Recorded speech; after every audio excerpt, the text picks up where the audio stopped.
Ottawa has unveiled its long-awaited AI strategy and says it will help ensure all Canadians benefit from artificial intelligence. The question isn't whether AI will transform our lives, it will. AI is already changing how we work, how we learn, and how we connect. The question is, will it improve the lives of all Canadians or benefit only a few? The strategy aims to address a number of issues, like new guardrails with privacy and online harms legislation to come, strengthening AI collaboration with allies, creating new jobs, and boosting AI use in the business world.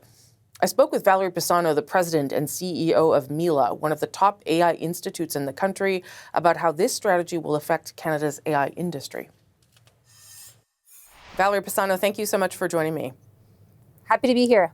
Your institute will see some benefits from the strategy in a variety of different ways, but I wonder if you can sort of lay out areas where you think the strategy doesn't quite hit the right mark, or things that we still need to see from the government.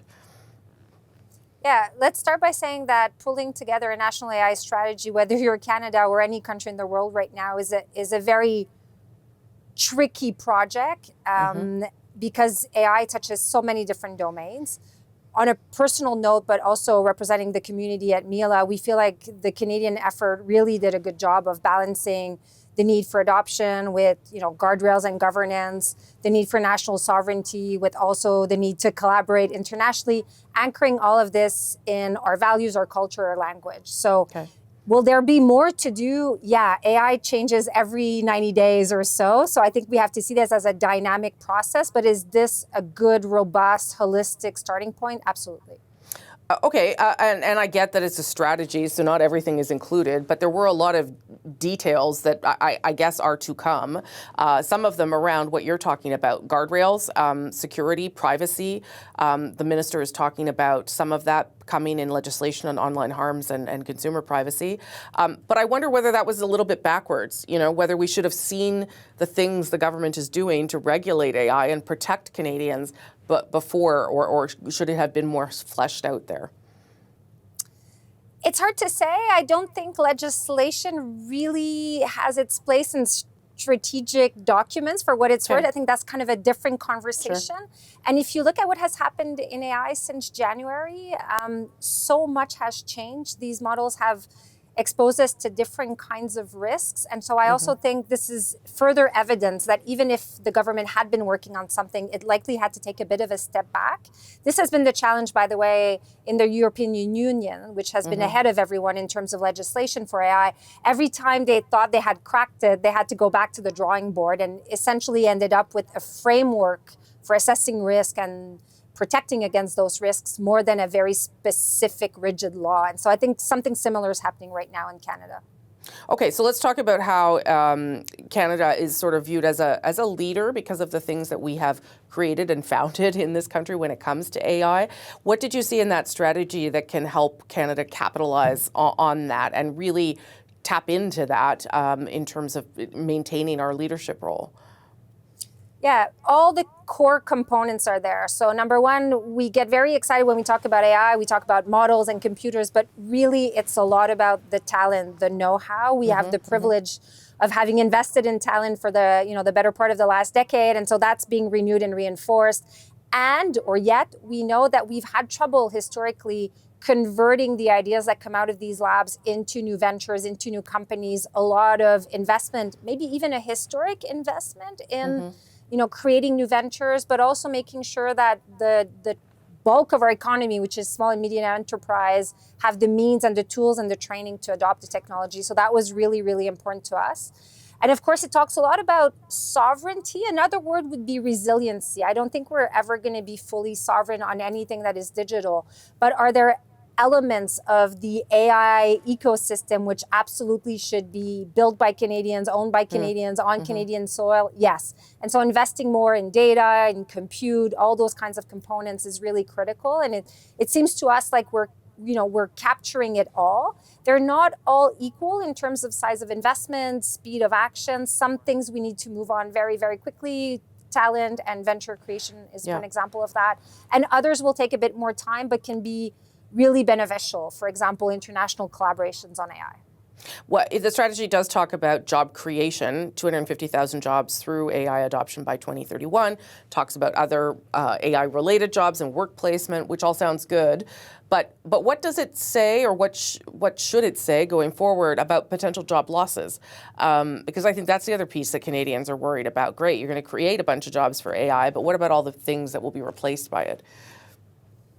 Yeah, that's an absolutely fair question. And I'm an economist by training, so I've been following what the economists have been saying. And the truth is we don't know yet. There are many possible paths in terms of how AI is going to impact the job market. In all of these possible scenarios, we need a workforce that is trained. That's like a no-regret move. This is going to be tricky to implement. It's easier said than done, but is it the right goal here? Is it the right ambition that we should be setting, especially in terms of the kind of population we have here in Canada? Absolutely. And so I think that's going to be key going forward. The other thing that the strategy talks a lot about is trust, finding a way to build trust between Canadians and the use of AI, or people who are trying to create content with AI, or companies with AI. What does that look like? Because it already seems like that the horse is out of the barn when it comes to trust. A lot of people are sort of scared, I think, a little bit about AI. So what do you think that looks like? Yeah, and I want to say, I think that that fear is legitimate. Like, social media didn't do us good. Yeah. And now we have a bit of hindsight on it, and we're like, we should have been thinking about these things over the course of the last few decades, and now we're kind of stuck with something we don't really like. Yeah. And there are many questions about this technology. It takes us into areas that don't serve our collective good, to be honest. And so I think it's really important to acknowledge that, but not acknowledge just to pay lip service to it. Actually, like, wrestle with what's underneath that, which is the technology will be a part of our lives. Like, we are in a world of AI. But there are so many things we can still decide about where AI is useful, where we want it to play a role, where it helps us innovate, and where it doesn't have its place, or where we want to make sure that we use it in a very kind of restrictive or thought through way. And so AI is inevitable, but what we do with it is still very much in our control. And so those are the kinds of things we need to be thinking about, and that hopefully the strategy steers us into. The other area that I felt what was maybe not there, and maybe it's to come, is around the data centers themselves and the impact on communities, on climate change, on the use of energy and water. Is that something you think has to be addressed going forward, or is that really kind of a community conversation, something that happens based on where these data centers end up? Both. So I think you're absolutely right to say that first and foremost, this conversation should happen with the people who will be directly impacted positively and or negatively by the presence of data centers.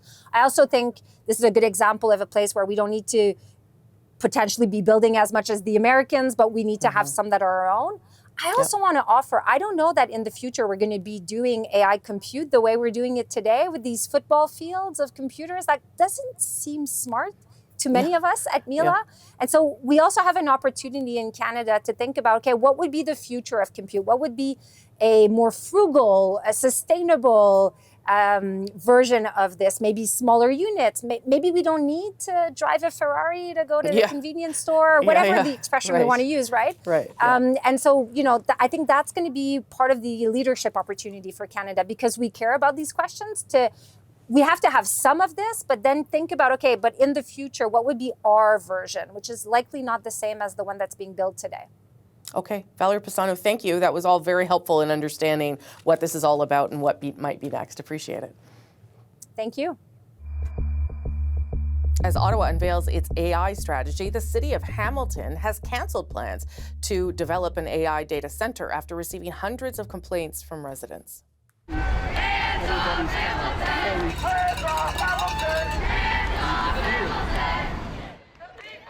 Those are the scenes outside Hamilton City Hall on Thursday as residents push back on a proposed development of an AI data center, concerned about how the project would affect their city, the environmental impacts on the community.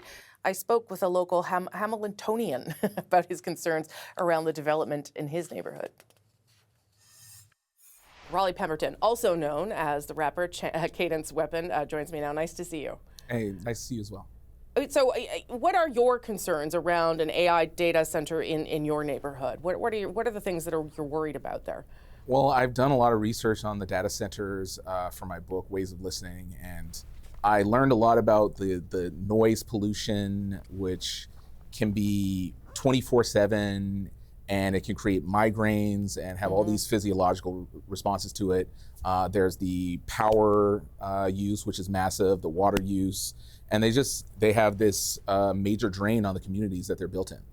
Yeah, and so you organized a rally against this data center in Hamilton, and were people sort of aware of the same things that you were aware? What were they saying about their concerns? Yeah, well, I wouldn't say I organized it. I definitely told a lot of people about it, but I didn't organize it myself. But, but the feeling was definitely very, we got to fight for Hamilton. We got to stand up for our community, and people were just feeling like, we haven't been consulted about this. It feels like they're just trying to ram through another thing. I feel like the history of Hamilton, recent years, it feels like a city that gets dumped on. Like things are just dumped on our community all the time, and enough is enough, So this project right now has hit a hurdle. It sounds like the city council's denied the application after part of this stuff that you're talking about and part of what you've done. Do you think that's a pause? Does it feel like a win? What do you think happens next? Well, we'll take it as a win for sure. Yeah. This kind of thing, it was definitely a response to the public. There were hundreds of people at City Hall, people really speaking out. But it's only really the first step, because we need to, make sure that our municipal leadership continues to hear us, and as well as we got to wait 20 days whether or not they're going to appeal with the Ontario Land Tribunal. So we'll just see what happens next, but we're going to keep up the momentum and keep speaking out about it. This is happening, as you well know, at a time when the federal government's looking to, tap into AI, make Canada sort of an AI superpower, find ways to use AI. Do you feel like it's an uphill battle in some ways, even though you've got this pause in this particular instance, because it is something that's part of our lives and going to be probably a bigger part of our lives? I really don't agree with the inevitability of AI. Just the way it's spoken of, it's like, hey, AI is here, so we got to deal with it. But I think just in my experiences talking to people, it's broadly unpopular. We don't want it as artists. The thing that I noticed that Carney did not say in his statement, he didn't say anything about artists, anything about protecting our intellectual property, which is being scraped and used by the AI algorithms. So until we start hearing more about how they're going to protect our data, I don't really see much potential or excitement around AI. And the idea that they're going to make it 60% of Canadians by 2034 are going to be using AI, but currently no one I know is happy about AI. No one I know wants to use it. It feels like it's corporations and other figures just forcing it upon us. Well, talk to me a little bit about what it means for you as an artist. Like, what are your concerns about AI, that someone, I don't know, takes your voice and replicates it? That's happened to me, certainly. I don't know if that's a concern for you, and whether someone could, replicate what you're doing or steal what you're doing, or what are your concerns? Well, that's already happened to me. It's been a thing where people have done music in the style of my music, and I don't get any compensation from it. It's definitely an existential struggle for artists, even for visual artists, where their style of painting or drawing gets taken without any compensation and used by these AI apps. It's definitely the biggest concern for artists today in Canada. Yeah. What would you say to the minister and the prime minister who are pushing forward with this? I think for some extent looking for safety and some guidelines around it, but also moving towards embracing it in some respects. What would you say to them? I would just say do the research and look at what's happened in other communities where these AI data centers have been built, and definitely public consultation. You got to talk to the artists here in Canada and see what we really want. That's the thing. It's like, it feels like we're really left out of the conversation. The average person is left out of the conversation, and it's just seeing, this is going to be X amount of jobs, or it's going to be this great financial thing. This could be a bubble, right? This is the thing. It's like, I remember there was a time everyone was saying, hey, you have to get into NFTs. You have to, or your career is going to be over. And that time has gone and passed already. So it could be the same thing. Okay, Rollie Pemberton, nice to meet you. Thank you for being here. I really appreciate it. Yeah, thanks for having me.